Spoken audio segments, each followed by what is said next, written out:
Selamat pagi teman-teman sekalian. Kali ini kita akan melanjutkan video sebelumnya ya, terkait dengan pembuatan akun P3K tahun 2024.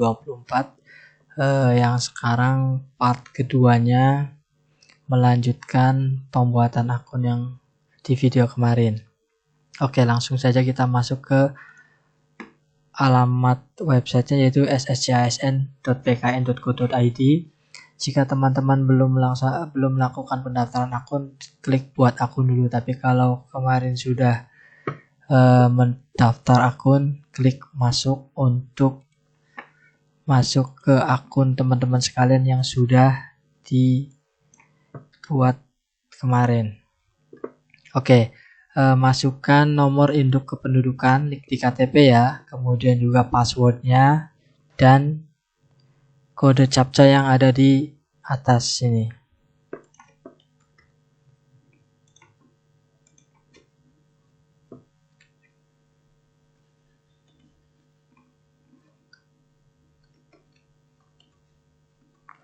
Kemudian klik masuk.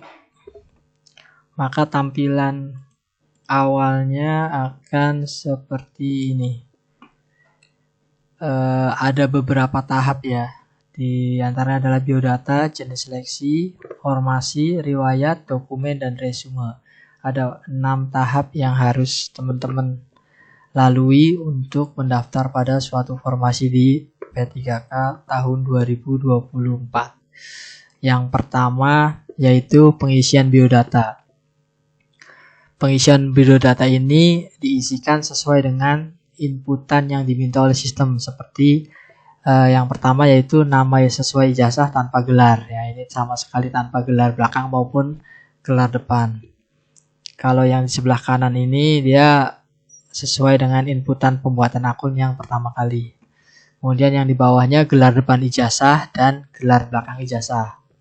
Jika teman-teman punya gelar depan seperti DR, kemudian gelar belakang juga punya, silakan inputkan sesuai dengan yang ada di ijazah. Misalkan gelar belakang ini adalah SE. Tetapi kalau teman-teman sekalian tidak punya gelar depan dan belakang, inputkan saja tanda hubung atau tanda strip ya. Ini di depan gelar depan ijazah kosong, berarti gelar belakang juga kosong, strip semua depan dan belakang. Pastikan sesuai dengan ijazah yang teman-teman punyai. Oke, lanjut ke tempat lahir ijazah. Di sini cek di ijazah masing-masing teman-teman sekalian, data tempat lahirnya itu di daerah mana, karena ada beberapa yang masih pakai nama kecamatan. Kalau masih menggunakan nama kecamatan seperti Arjawinangun, Plumbon, Losari dan lain sebagainya, tarik ke atas ke tingkat kabupaten atau kota. Jadi yang di sini inputkan adalah Cirebon Kab. Kemudian tempat lahir KTP, berarti ini sesuai dengan yang di KTP. Ketikkan sesuai tanggal lahir yang tertera di KTP. Tanggal lahir di ijazah yang sebelah kiri itu yang sesuai ijazah, dan sebelah kanan sesuai dengan KTP. Jadi jangan sampai salah. Sebelah kiri ini semuanya sesuai dengan ijazah, yang sebelah kanan ini sesuai dengan KTP yang dimiliki teman-teman sekalian. Jadi pastikan tidak tertukar atau salah input. Kemudian masukkan email yang masih aktif, jenis kelamin, dan keterangan jenis disabilitas. Kalau teman-teman sekalian non disabilitas, silahkan pilih non disabilitas. Oke, kemudian sebelah kanan ada alamat pada KTP, masukkan sesuai yang di KTP dan masukkan keterangan terkait dengan program beasiswa. Jika teman-teman tidak sedang mengikuti program beasiswa, klik tidak saja. Oke, selanjutnya masih di tab yang sama ya, yang pengisian biodata, kita masih harus melengkapi data-data teman-teman sekalian. Yang pertama adalah negara domisili. Bisa dipilih dalam negeri kalau teman-teman sekalian domisilinya adalah di dalam negeri Indonesia. Kemudian inputkan juga provinsi, ini bisa diketik autocomplete Jawa Barat. Ini nama alamat domisili. Nah, di sini itu bisa saja berbeda dengan alamat yang di KTP jika rumah tempat tinggal teman-teman sekalian itu berbeda dengan KTP. Kalau sama tinggal di copy paste aja. Kalau berbeda inputkan lagi dengan alamat yang sesuai dengan domisilinya. Oke, kemudian di sini pilih kabupaten atau kota domisili saat ini. Kita ketikkan, karena ini adalah autocomplete ya, tinggal ketik Cirebon saja. Kemudian akan muncul pilihan seperti ini. Agama, silahkan pilih sesuai kepercayaan teman-teman sekalian. Tinggi badan, kemudian nomor telepon, kemudian juga status perkawinan, dan juga akun media sosial. Ini akun media sosial bebas ya, bisa Facebook, bisa Instagram, TikTok, Twitter, dan lain sebagainya. Silahkan ketikkan saja namanya. Kemudian dalam kurungnya itu adalah media sosial yang dimiliki teman-teman sekalian.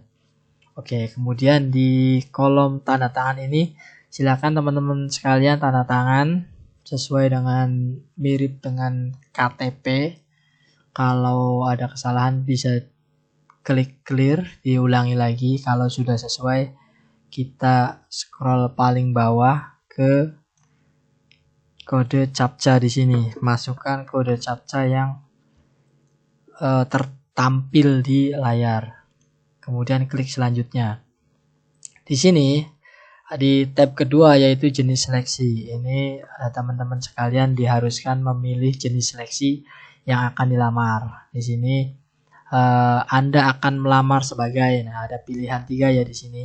Ada P3K guru, teknis, dan tenaga kesehatan. Silakan teman-teman sekalian disesuaikan dengan jabatan yang nantinya akan dilamar. Oke, terus di bawah ada data peserta XTHK2.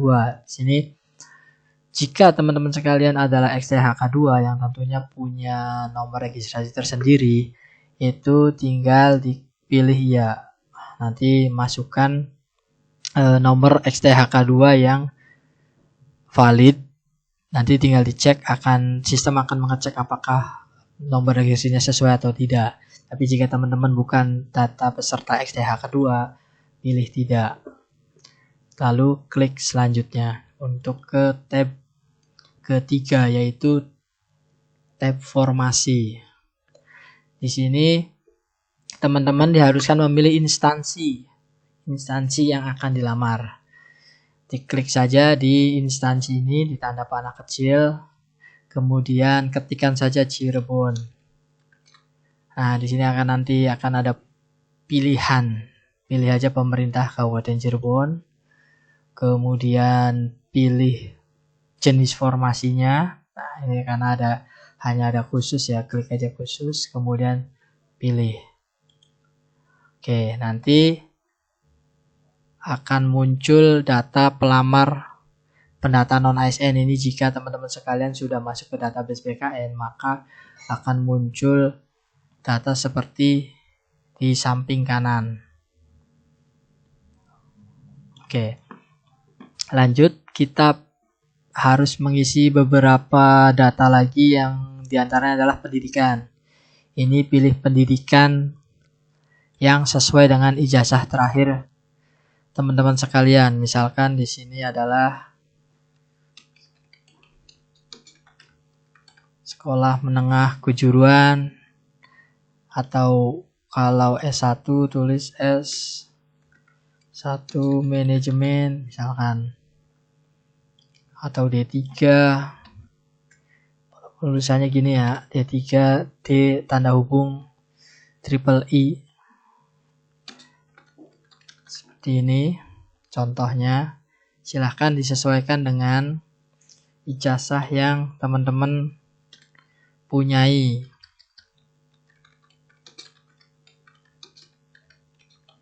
Oke, kita pilih. Kemudian pilih jabatan. Nah, dengan sistem akan otomatis menampilkan jabatan-jabatan yang bisa dilamar dengan kualifikasi pendidikan yang dipunyai oleh teman-teman sekalian. Misalkan kita pilih yang operator layanan operasional. Kemudian kita juga pilih lokasi formasinya, mau di mana, melamar di dinas atau di kecamatan atau di puskesmas mana. Silahkan teman-teman cari yang sesuai dengan instansi induknya. Jika ada, jika nggak ada bisa ke unit kerja lain. Ya, coba pilih yang ini aja ya. Kemudian lokasi ujiannya itu pilih saja dalam negeri. Lokasi tesnya karena kita belum ada ya di sistem di Kabupaten Cirebon lokasinya, jadi pilih saja yang lokasi BKN Provinsi Jawa Barat. Ini bisa diketik Jawa Barat. Oke. Kemudian nilai ijazah. Ini inputkan nilai ijazah yang terdapat di belakang ijazah. Ini diisi dengan rata-rata nilai ijazah skala 100. Jadi nilai maksimalnya adalah 100. Misalkan teman-teman sekalian punya nilai rata-rata ijazah 83,5. Ya, pakai aja titik 83.5. Kemudian isikan dengan nomor ijazah ya, jangan sampai salah. Ini biasanya kalau ijazah SMA DN 02 seperti itu. Kemudian masukkan juga tahun lulusnya, tahun lulus teman-teman, tahun berapa. Kemudian untuk yang nilai ijazah ini di rata-rata saja ya teman-teman. Beberapa ada yang ada nilai rapotnya di belakangnya, kemudian juga ada nilai SKHUN, jadi di rata-rata saja di semua mata pelajarannya, jika memang tidak ada kolom rata-rata di nilai ijazahnya. Oke, kemudian ini juga kita inputkan tanggal ijazah yang ada di ijazah teman-teman sekalian. Bisa pilih sesuai dengan dokumen yang dimiliki. Nama sekolahnya juga diinput.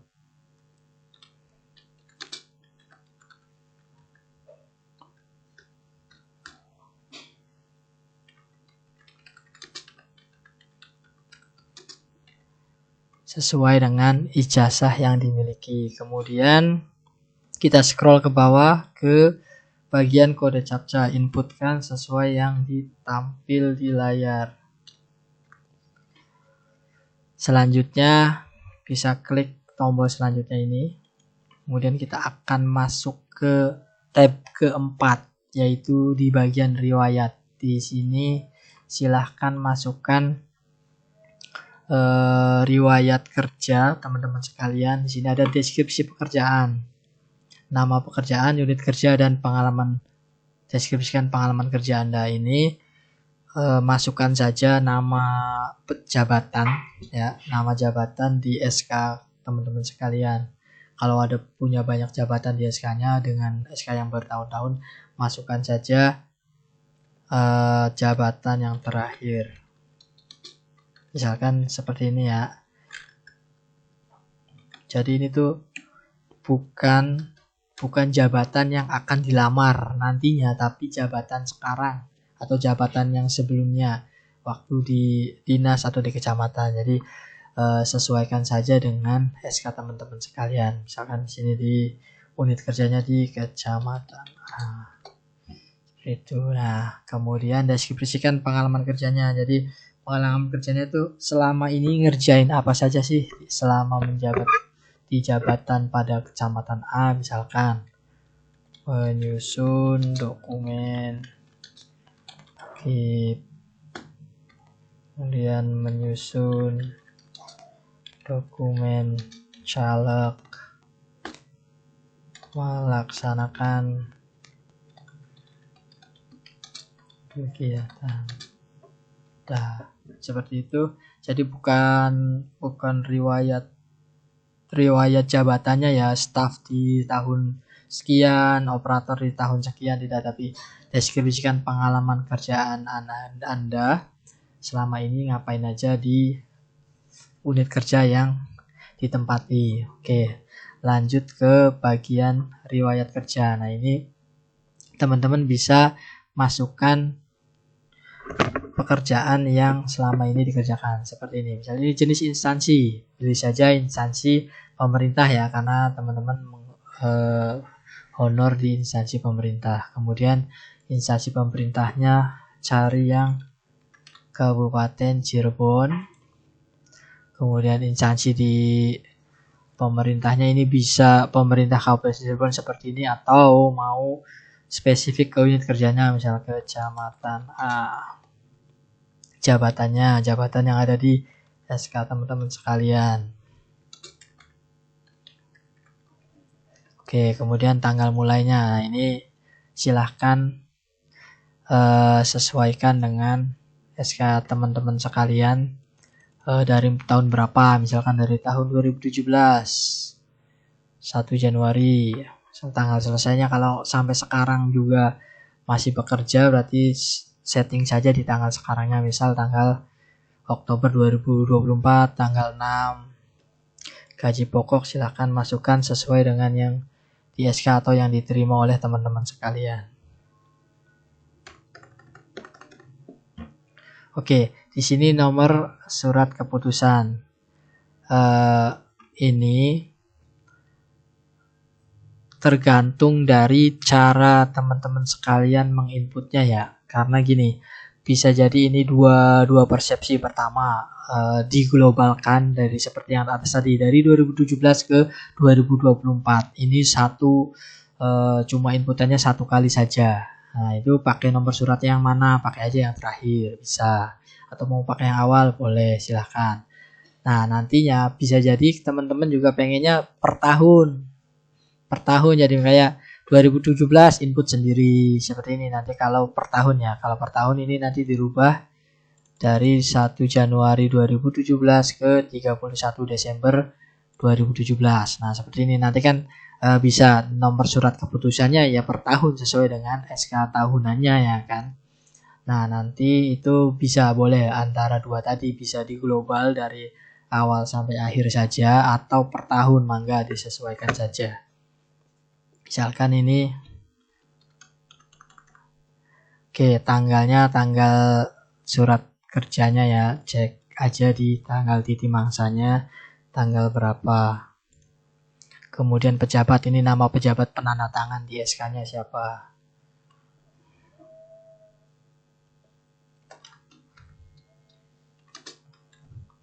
Kemudian pilih file atau scanan surat nih di sini.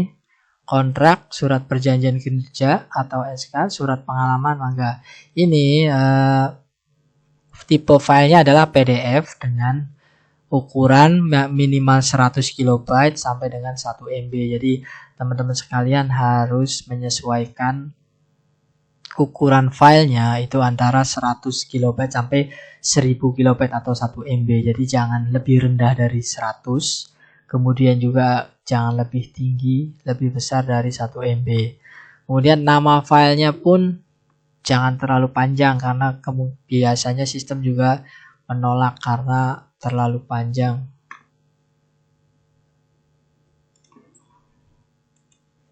Ini saya contohkan aja yang mudah, PDF. Nanti bisa klik simpan. Nah, ini ada juga keterangan seperti ini ya, bisa diubah kembali atau dihapus atau dicek lagi, dilihat inputannya seperti apa. Oke. Kemudian seperti yang sudah saya bilang tadi ya, ini persepsinya ada bisa dua ya, ini per tahun. Kalau teman-teman sekalian pengen riwayat kerjanya dipenggal per tahun, mangga nanti ini bisa diinputkan untuk yang 2018, 2019 sampai dengan terakhir 2024. Atau kalau mau lebih ringkes, maka bisa di tanggal mulainya adalah 2017, tanggal selesainya di Oktober 2024. Jadi cuma hanya satu inputan saja, maka bisa disesuaikan tergantung teman-teman sekalian. Oke, lanjut ke bawah. Ini riwayat penulisan ilmiah, ini nggak wajib ya, bisa teman-teman skip, nggak harus diisi, bisa langsung klik selanjutnya. Nah, di sini adalah poin paling penting, tahapan paling penting yang harus dilalui teman-teman sekalian, karena disinilah yang menentukan apakah teman-teman sekalian lolos MS atau TMS di tahap yang tab dokumen. Ini unggah dokumen. Pastikan teman-teman baca jenis dokumen serta uraiannya di bawah sini ya. Ini yang bakal menentukan apakah teman-teman sekalian MS atau TMS. Oke, kita bahas satu persatu ya. Ini ada beberapa surat yang harus diupload oleh teman-teman sekalian. Pertama, surat pernyataan 5 poin, kemudian surat lamaran, surat keterangan pengalaman kerja, kemudian ada lagi surat keterangan aktif bekerja secara terus-menerus. Ini ada 4 surat yang harus teman-teman upload ya. Ini filenya atau formatnya itu ada di website BKPSDM. Pastikan teman-teman downloadnya di website BKPSDM. Jangan pernah download dari Google atau dari instansi lain atau dari teman di daerah lain, karena udah pasti berbeda dengan format yang disyaratkan oleh BKPSDM Kabupaten Cirebon. Jadi pastikan formatnya download dari website BKPSDM, karena BKPSDM pasti sudah menyediakan format yang resmi yang sudah pasti valid. Oke, yang pertama, scan surat pernyataan 5 poin. Asli berwarna, ditandatangani, dibubuhi e-materai atau materai tempel 10.000 sesuai dengan format pada laman. Nah, ini teman-teman bisa download di sini ya. Ukurannya maksimal 1000 KB dan berekstensi PDF. Oke, teman-teman bisa unggah sesuai dengan yang tadi. Berwarna, harus juga ditandatangani, nggak boleh nggak ditandatangani. Terus ada e-materainya atau materai tempel, boleh, terserah antara dua itu, pilih saja. Kemudian nggak boleh pakai materai ganda ya. 4 surat tadi ya harus 4-4-nya itu materai berbeda, nomor serinya nggak boleh udah dipakai di satu surat terus dipakai lagi di surat yang lain, itu pasti TMS, pasti gagal. Kemudian filenya PDF dan 1000 KB atau 1 MB. Kemudian yang kedua, scan surat asli. Scan asli berwarna, surat lamaran ditandatangani, dibubuhi e-materai atau materai tempel. Ini sama dengan yang tadi, pakai e-materai atau materai tempel boleh. Pastikan formatnya dari website BKPSDM, kemudian filenya juga PDF dan maksimal 1000 KB. Yang ketiga, surat keterangan pengalaman kerja sesuai dengan bidang kerja yang dilamar, yang ditandatangani oleh pimpinan unit kerja, dibubuhi e-materai atau materai tempel 10.000 dan distempel sesuai dengan format. Oke, ini kata kuncinya itu ditandatangani oleh pimpinan unit kerja. Oke, ini harus ditandatangani oleh eselon 2 atau kepala dinas yang bekerja di, kalau SD, kerja di SD, kerja di puskesmas, kerja di sekolah SMP ya. SMP itu berarti SD, SMP ditandatangani oleh kepala dinas pendidikan, bukan oleh kepala sekolah, tapi kepala dinas pendidikan. Kalau kerja di puskesmas ditandatangani oleh kepala dinas kesehatan. Kalau kerja di rumah sakit berarti ditandatangani oleh direktur rumah sakit, Arjawinangun atau Walet. Nah, kalau yang di dinas berarti kepala dinas. Kemudian bagaimana yang kerjanya di kecamatan, ditandatangani langsung oleh Pak Camatnya. Oke, kemudian kata kunci berikutnya adalah dibubuhi e-materai atau materai tempel bebas dan distempel. Nah, ini juga harus, jangan sampai kelupaan untuk distempel di sebelah kiri tanda tangan pimpinan unit kerjanya. Kemudian scan kartu tanda penduduk asli berwarna atau kartu tanda penduduk digital, atau scan surat keterangan dari Disdukcapil yang masih berlaku. Oke, ini harus yang asli, nggak boleh fotokopian. Kemudian bukan juga kartu keluarga ya, tapi kartu tanda penduduk asli KTP, EKTP. Kalau KTP-nya hilang atau belum dicetak kembali, boleh minta surat keterangan dari Disdukcapil nih, boleh. Ukurannya adalah 500 KB dan ekstensinya JPG ya teman-teman. Ini berbeda dengan yang 3 surat di atas tadi. Yang ini PDF, PDF, PDF. Kalau yang KTP ini JPG gambar berarti. Oke, lanjut.